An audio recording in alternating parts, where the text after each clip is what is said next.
Bienvenidos a un nuevo video del Giro del Cíngulo. En esta ocasión vamos a estar hablando sobre el paciente HM.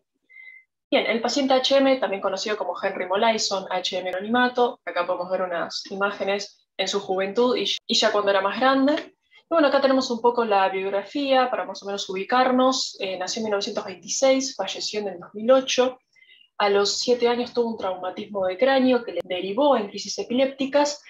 Y debido a la gravedad de las crisis epilépticas que tenía, se realizó una cirugía de la epilepsia en 1953. Bien, y básicamente la cirugía de la epilepsia era una práctica bastante experimental en la época. No se sabían muchos los efectos que producían a nivel de la memoria, como si lo vamos a ver cuando le hacen una extirpación bilateral de la corteza temporal medial al paciente HM. Generalmente se hacían extirpaciones unilaterales, en el caso del paciente HM por la gravedad de las epilepsias, de las crisis epilépticas, se optó por hacer una extirpación bilateral. Y bueno, como podemos ver acá, la cirugía es una extirpación bilateral de la corteza temporal medial, en el caso del paciente HM, que además se le extirparon 2/3 del hipocampo, incluyendo el uncus, el giro parahipocámpico y la amígdala. Acá podemos ver dónde se ubica la corteza temporal medial, que son estas dos. Como estamos hablando de bilateral, estamos hablando de ambos hemisferios, tanto el hemisferio izquierdo como el derecho. Acá vemos, por ejemplo, el hipocampo, el giro parahipocámpico, y esto es todo en el caso del paciente HM. Bien, y la particularidad que tiene este caso, y porque es muy importante en el estudio de la memoria, es que se empezaron a presentar ciertas dicotomías entre la memoria semántica, la memoria episódica, la memoria a corto plazo, la memoria a largo plazo y la memoria explícita frente a la memoria implícita. Es decir, se empezaron a estudiar estas dicotomías. Bien, y como podemos ver, vamos a empezar hablando un poco de la alteración de la memoria que tuvo el paciente HM, pero la conservación del coeficiente intelectual. En este caso vamos a estar hablando que la extirpación bilateral de la corteza temporal medial solamente afectó la memoria, es decir, las funciones motoras, sensitivas no resultaban afectadas, el lenguaje estaba conservado, también los procesos perceptivos, como los visuales o los auditivos, los táctiles, excepto lo olfativo, que se percibió que hubo un cierto déficit. Pero por otro lado, su coeficiente intelectual, que era de 122 luego de la cirugía, resultaba ser normal. El problema en la memoria sí se presentaba cuando tenía que copiar el dibujo luego de un cierto periodo de tiempo. Es decir, en esos casos, cuando se evalúa la figura compleja de Rey, primero hay un momento de la copia, es decir, se le presenta la figura, el paciente la tiene que dibujar, y luego, pasados los 20 o 30 minutos, se denomina como, bueno, lo tiene que dibujar a través del recuerdo diferido. Es decir, en un determinado tiempo se le pide al paciente que lo dibuje para ver qué recuerda de la figura. Y se observó que en este caso el paciente HM obtenía puntajes muy, muy bajos. Y bueno, en este caso se observó que el paciente HM no podía reproducir nada de memoria e incluso no se acordaba que había dibujado la figura, no se acordaba de haber visto esa figura. Entonces acá no estamos hablando de un problema a nivel perceptual o visoconstructivo, porque en un primer momento sí la pudo copiar, sí la pudo dibujar, pero luego cuando se le pide que dibuje lo que recuerda, es decir, que utilice la memoria, si se quiere decir, bueno, ahí presentaban fallas. Entonces, en síntesis, no había un problema en la codificación, sino en el almacenamiento de la información.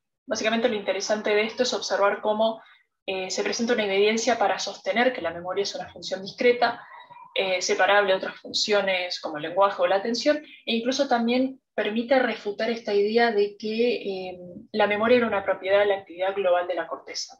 Entonces se puede decir que la memoria depende de la actividad de componentes neurales localizados. Bien, en este caso estamos viendo la figura compleja de Rey, que consta de 4 partes. Primero la copia, luego un recuerdo inmediato, 3 minutos luego de finalizada la copia, luego un recuerdo diferido, 30 minutos luego de finalizada la copia, y por último el reconocimiento. El paciente tiene que elegir entre varios dibujos aquellos que corresponden a la figura. Los 4 recuerdos que tenemos abajo son las partes de la figura, algunas son parte de la figura en sí misma y otras no. Entonces el paciente tiene que decir cuáles estaban en la figura original y cuáles no. Es decir, las tiene que reconocer. Bien, por otro lado, vamos a hablar un poco de la amnesia anterógrada y la amnesia retrógrada. Bien, en primer lugar, tengamos en cuenta que la amnesia anterógrada es la dificultad o la incapacidad para crear nuevos recuerdos, para almacenar información luego de la lesión. En cambio, la amnesia retrógrada se presenta como la incapacidad de tomar recuerdos del pasado, digamos. Es decir, luego de la lesión se presentan ciertas dificultades para recordar eventos previos a la lesión. Entonces estamos hablando de una amnesia anterograda que se presenta como la incapacidad o el déficit de generar nuevos recuerdos, y por el otro lado la amnesia retrógrada en recuperar recuerdos que ya se habían almacenado. En el caso del paciente HM estamos frente a una severa amnesia anterograda irreversible, básicamente como incluso lo podíamos ver en el caso anterior, con la figura compleja de Rey, no podía almacenar información, y tenía una leve amnesia retrógrada porque se presentaba la incapacidad de recuperar eventos en los 2 años previos a la lesión. Entonces la problemática que presentaba este hecho de no poder almacenar nuevos recuerdos, bueno, básicamente el paciente se presentaba desorientado en el tiempo, es decir, no podía aprender nuevos lugares, gente nueva no las recordaba, actividades, itinerarios, no sabía incluso dónde estaba momentos antes o cómo había llegado a cierto lugar, es decir, también estaba desorientado en el espacio. Este contraste entre la incapacidad para formar nuevos recuerdos y la conservación de la mayoría de los recuerdos adquiridos antes de la lesión es básicamente una evidencia a favor de la independencia de los procesos de codificación, de almacenamiento y recuperación. Bien, por otro lado, vamos a hablar un poco de la memoria a corto plazo y la memoria a largo plazo. En este caso estamos hablando del paciente HM que tenía la memoria a corto plazo conservada porque podía mantener información por un periodo de tiempo determinado, pero no podía transferirla a la memoria de largo plazo. Es por esto también que no podía generar nuevos recuerdos. Si se le estaba, por ejemplo, hablando de un cierto tema, él podía mantener la conversación, podía mantener la información por unos ciertos minutos, pero luego cuando se cambiaba de tema completamente, se realizaba otra acción, se había olvidado completamente de lo que había sucedido antes. Y en este caso se utilizó la prueba de span de dígitos, en donde se le presentan ciertos dígitos como 2, 4, 5, 6, 8, 3, 9, 4, 5, y él los tiene que repetir, es decir, se los presentan de manera directa, 2, 4, y el paciente lo tiene que repetir también de la misma manera, 2, 4. En este caso, dentro del rango normal se dice que una persona sana puede repetir 7 más menos 2 dígitos, es decir, entre 5 y 9. Y en este caso el paciente HM estaba alrededor de los 6 dígitos. Entonces se pudo determinar que la memoria a corto plazo estaba conservada. Algo similar sucede con la prueba de Corsi, que también estudia el funcionamiento de la memoria a corto plazo, que básicamente maneja información visoespacial.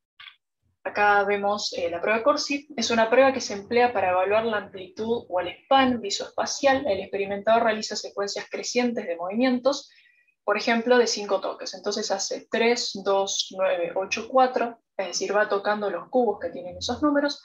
El paciente no ve los números, sino que ve los cubos y debe repetir la secuencia. Se mide la cantidad de movimientos correctos que el paciente puede retener y reproducir siguiendo el mismo orden. Lo que se retiene son localizaciones espaciales, es por esto que se trata de una prueba que maneja la información visoespacial, y también se le puede solicitar al paciente que realice los movimientos en un orden inverso al del examinador. De esta manera no solo se evalúa la retención, sino también la manipulación mental de la información. Lo mismo se puede hacer también con los dígitos, de los que estaba hablando hace un ratito. Cuando se estudia la memoria a corto plazo, se hace una prueba de span de dígitos directos, es decir, el paciente tiene que repetir exactamente lo que dice el experimentador.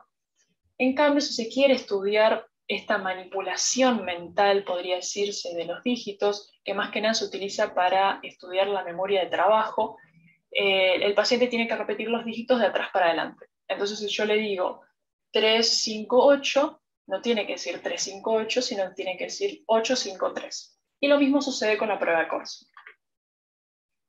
Bien. En este caso, básicamente lo que podemos ver es una prueba de amplitud de dígitos más 1, que es lo que estaba mencionando hace un ratito con el span de dígitos, pero lo que se le presenta es que se le repite la misma secuencia hasta que el paciente pueda decirlo correctamente, y luego se le va agregando un dígito a esa secuencia, si se le va agregando un número. Entonces, por ejemplo, se dice 2, 8, 5, 4, 9, 1, y luego, si lo dice correctamente, se le dice 2, 8, 5, 4, 9, 1, 7, por ejemplo. Y así sucesivamente, y se va midiendo la cantidad de repeticiones necesarias para que el sujeto pueda aprender la secuencia de dígitos. En el caso del paciente HM, incluso también en el caso de sujetos sanos, normales, lograron producir 6 dígitos con una sola secuencia de dígitos. En cambio, HM necesitó 17 ensayos para aprender una secuencia de 9 dígitos, cuando en realidad una persona sana necesita 15 ensayos para aprender una secuencia de 20 dígitos. Entonces, lo que estamos viendo acá es que cuando se supera la capacidad de la memoria a corto plazo, de esto que mencionaba hace un ratito, de 7 más menos 2 dígitos, ahí se pone a funcionar el aprendizaje a largo plazo, que es justamente la dificultad que presentaba HM. Lo que se puede ver en el gráfico es que nosotros tenemos en el eje X el número de dígitos memorizados y en el eje Y la cantidad de ensayos necesarios. Podemos ver que en las líneas punteadas son las personas sanas, los controles, que necesitaron muy pocos ensayos para aprender una gran cantidad de dígitos, frente al paciente HM que aprendió una cantidad de dígitos mucho más reducida en una cantidad de ensayos mucho mayor. Bien, por otro lado, con respecto a la memoria semántica y la memoria episódica, podemos decir que HM conservaba los conceptos adquiridos antes de la lesión, pero tenía un déficit, una incapacidad en almacenar nuevas memorias semánticas. Y bueno, como estuvimos viendo en todo el video, tenía una gran dificultad para almacenar nuevos recuerdos episódicos. No se acordaba, por ejemplo, si había hecho cierto test, cierta evaluación, si había hecho cierta actividad durante el día. Entonces eso claramente demostraba que tenía una alteración a nivel de la memoria episódica. Bien, por otro lado, vamos a hablar un poco de la amnesia severa que presentaba este paciente HM, la amnesia severa a nivel de la amnesia anterógrada severa, frente a la conservación de la memoria procedural. Más allá de que estábamos hablando que tenía dificultades para transferir, por ejemplo, información de la memoria a corto plazo a la memoria a largo plazo, que tenía dificultad para crear nuevos recuerdos en lo que respecta con la memoria episódica, que lo estábamos viendo hace un ratito, podía igualmente aprender y conservar habilidades motoras y sensorio-motoras. También de adquisición de reflejos condicionados, que esto lo vamos a ver ahora en un ratito con la prueba del dibujo en espejo.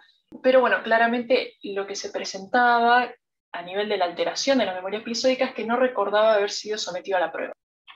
Bien, en este caso estamos viendo la prueba del dibujo de la estrella en espejo. Arriba a la derecha hay un dispositivo utilizado para la prueba. El sujeto puede ver su mano solo a través del espejo. Esto distorsiona el control visual del movimiento, ya que el espejo invierte los movimientos de aproximación y alejamiento del mismo, lo cual hace muy intrincado el seguimiento de las diagonales. Y arriba a la izquierda se puede ver el detalle del rendimiento en la prueba para mostrar la forma de contabilizar los errores. Cada cruce de la doble línea de la estrella es un error. Abajo a la izquierda se puede observar el rendimiento de HM en los 10 ensayos llevados a cabo durante 3 días consecutivos. Se observa una curva de aprendizaje y la conservación del mismo a largo plazo. Entonces claramente se puede observar que más allá de que el paciente no se acordaba de haber realizado todos esos movimientos, de haber sido sometido a la prueba, de haber siquiera visto esa prueba, podía mejorar, digamos, podía seguir aprendiendo y mejorando en el dibujo de la estrella.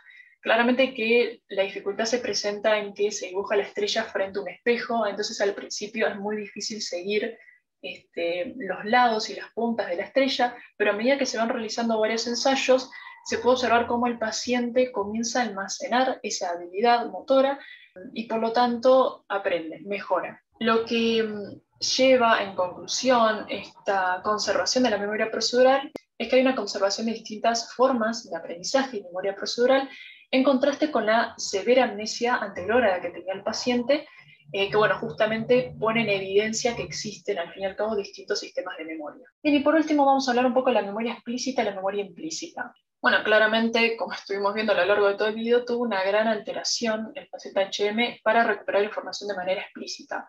Por ejemplo, la alteración que presentaba en la memoria episódica, pero tenía conservación para recuperar la información de manera implícita, como lo estábamos viendo hace un ratito con respecto a la memoria procedural o procedimental. Otra forma de medir la recuperación de la información de manera implícita es a través de la utilización de la prueba de dibujos incompletos, en el cual se pone en juego el sistema de representación perceptual. La prueba de los dibujos incompletos. A la izquierda tenemos versiones que van del 1 al 5 del elefante y el paraguas, 2 de los 20 estímulos de la prueba. Y a la derecha tenemos el rendimiento de HM en la prueba inicial y en el retest. Se observa cómo hay una disminución en el número de errores en el retest, lo que se atribuye al contacto previo con los estímulos, a pesar de que HM no recuerda haber sido sometido a la prueba inicial. Eso es justamente por la alteración en la memoria episódica. Como se puede ver, partimos del conjunto número 1 hacia el conjunto número 5, donde el conjunto número 1 se presenta como el más difícil porque tiene apenas unas ciertas líneas del dibujo total. En cambio, en el conjunto número 5 ya tenemos al elefante en este caso y al paraguas con todas sus líneas. Bien, y por último, ¿qué aportes y qué relevancia tiene al fin y al cabo el caso del paciente HM? Es decir, ¿por qué fue tan importante? Bueno, en primer lugar, básicamente lo principal que podemos rescatar es que se observa que la memoria es una función discreta, es decir, que depende de la actividad de componentes neurales localizados. Luego también de que hay una independencia en los procesos de codificación, de almacenamiento y recuperación, como lo veíamos con la copia de la figura de Rey. Por otro lado, se mostró una cierta disociación entre la memoria semántica y la memoria episódica, ya que el paciente HM presentaba no solo una gran alteración en la memoria episódica, sino también dificultad para almacenar información dentro de la memoria semántica. Y por último, que básicamente hay una relativa pureza al trastorno y el conocimiento preciso de la lesión. Es decir, se sabía que la lesión era la extirpación bilateral de la corteza medial temporal, lo cual incluía ciertos elementos como el giro hipocámpico, el hipocampo y demás, pero bueno, se conocía en detalle la lesión y a partir de ahí se pudo observar que al presentar problemas en la memoria se empezó a evaluar y se empezaron a dar cuenta de todos estos resultados que se podían obtener. Y bueno, esto fue todo por este video. Acá les dejo la bibliografía y nos vemos en el próximo video del Giro al Círculo.